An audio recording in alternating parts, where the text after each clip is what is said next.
Hey everyone, Jonathan Lee, real estate sales representative based out of Toronto.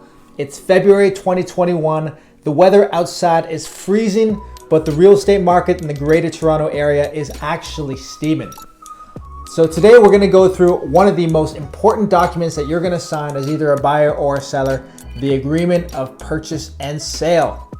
This is a standard form produced by Ontario Real Estate Association. Today we're going to go through Form 100, which is a standard form for freehold properties, or basically properties where you're buying all the land that the house sits on. But there are slight variations to this agreement of purchase and sale, such as for a condominium. We're not going to go through every detail of all these documents. We're going to go through the main points, and all these main points apply to any type of real estate that you're going to buy. So let's get into it. This document is the meat that's going to form your offer sandwich. While in any offer situation, you're going to sign some additional paperwork. Without this piece of paper, without this document, there is no offer.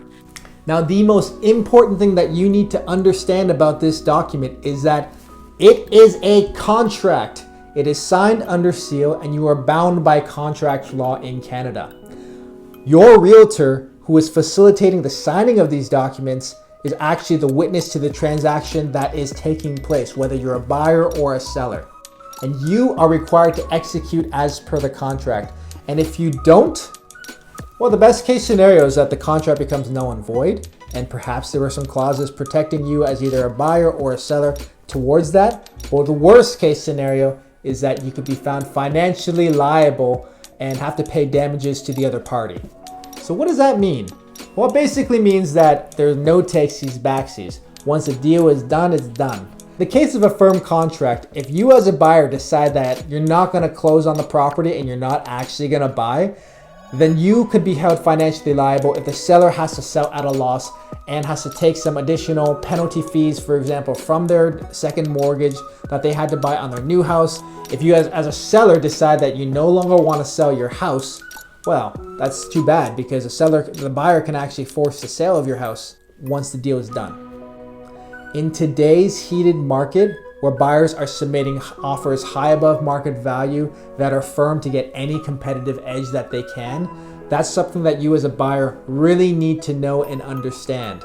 That once you have a firm deal, it's done.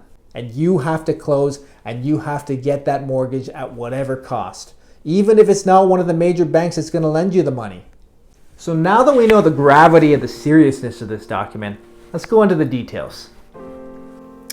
So this is page 1 of the agreement in purchase and sale. It's fairly self-explanatory.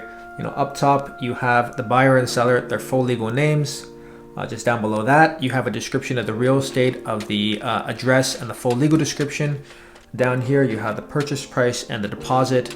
Quick note about the deposit is that it's actually held by the listing agent's brokerage in their trust account, and it's never held by the seller, and that deposit doesn't get released to the seller until the property actually closes.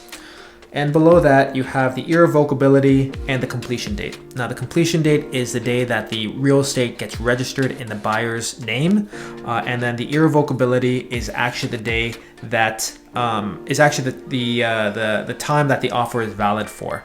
So all offers will have an expiry date and time, and this is one of the few places where a buyer, actually technically a seller as well, can exercise their will and basically say that this offer is valid for only a certain period of time. Now, if it's not accepted within that period of time, that doesn't mean that you can't negotiate a deal. It just means that either the buyer or the seller, if the seller's counter offering, no longer has to honor the agreement as it's written on this contract. Page 2 will have a description of all the chattels and fixtures that are either included or excluded. Chattels are basically everything that's not attached to the house but is included. So in Ontario, these are the fridge, stove, washer, and dryer. Sometimes you might write in other things like a bathroom mirror or draperies. Fixtures is basically everything that's attached to the house, and so you can see here that there are certain fixtures that might be excluded. Sometimes a seller might decide that they want to take a decorative light fixture such as a chandelier with them because it's a family heirloom. Now, as a buyer, if there's any confusion about what's included or excluded, it's always best to write it in here. I've been in a number of houses where there's a lot of decorative fixtures, wall shelving where it could leave some things up to confusion. So it's always best to write it in here and make sure that it's very clear to both the buyer and the seller what is included. Now, rental items just down below here. Sometimes a hot water tank or furnace might be rented, and that's attached to the house.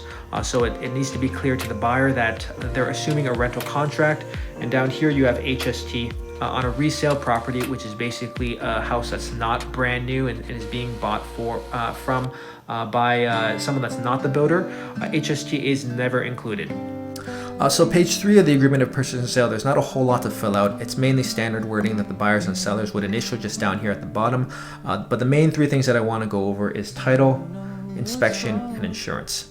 Now, with regards to title, it basically says that it's going to be clear of any charges and any monies that are owed on the property. So basically, any mortgages or any liens have to be discharged by the seller at the time of sale. And it also says that all registered restrictions and covenants will be fully described in this description.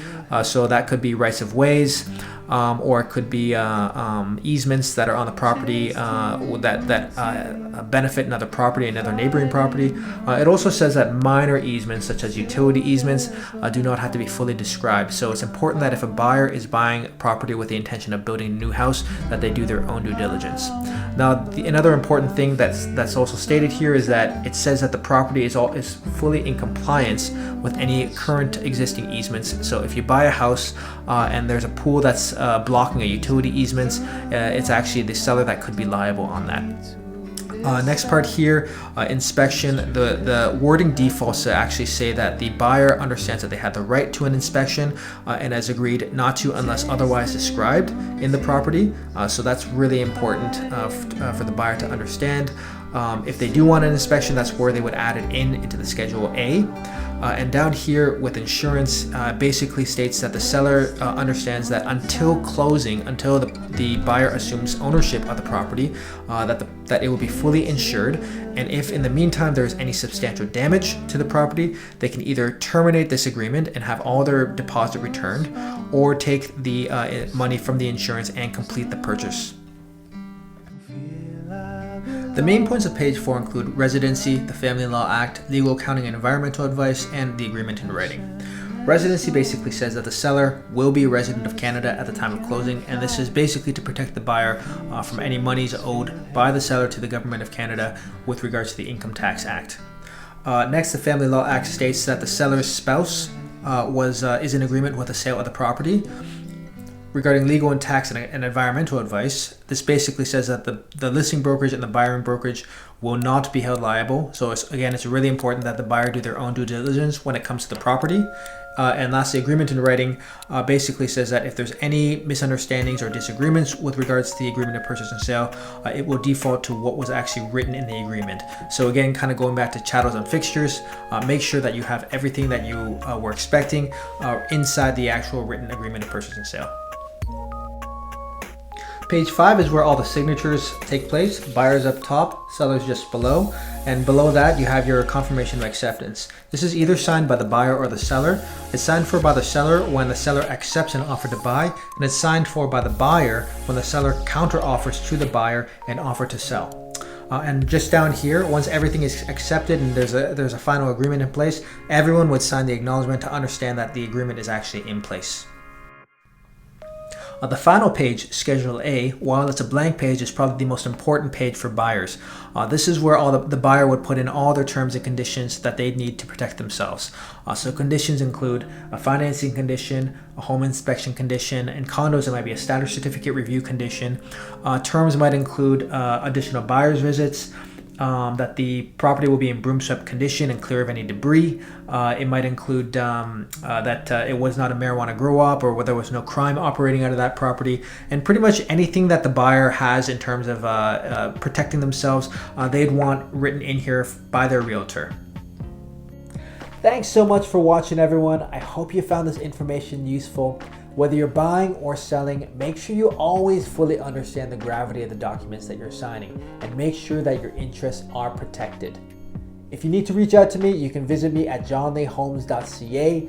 You can message me on Facebook or Instagram at torontos.johnlee, or you can email me through johnleerealestate@gmail.com. It'd be great if you want to subscribe to my YouTube channel for additional Toronto real estate information, but otherwise, I'll see you in my next video.